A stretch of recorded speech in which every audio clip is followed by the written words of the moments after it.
ஓம் நம சிவாய. வேலும் மயிலும் சேவலும் துணை. எப்போதும் முருகன் நம்ம கூட தாங்க இருக்காங்க, கவலை வேண்டாம்.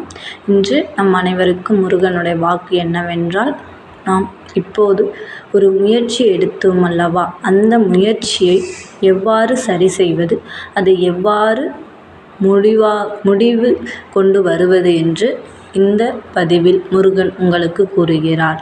நீங்கள் எடுத்த முடிவு சரிதான், ஆனால் அதை நீங்கள் இன்னும் முழுவதுமாக நம்ப வேண்டும். அதன்படியே ஒவ்வொரு முயற்சியையும் தொடர்ந்து செய்து கொண்டே இருக்க வேண்டும்.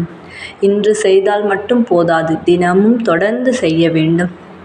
இன்று 1 மணி நேரம் கூட நீ அதற்காக செலவழிக்க வேண்டும். இல்லை என்றால் பின் அதற்கான வாய்ப்பு தடுக்கப்படும். எப்போதும் உன்னால் முடியும் என்று உனக்குள்ளே நீயே சொல்லிக்கொண்டே இருக்க வேண்டும். யாரும் உன்னை தேற்றிவிட வரமாட்டார்கள். உனக்கு நீயே துணை. உன்னுடன் எப்போதும் இந்த அப்பன் முருகன் இருக்கிறார் என்று நினைவில் கொள்.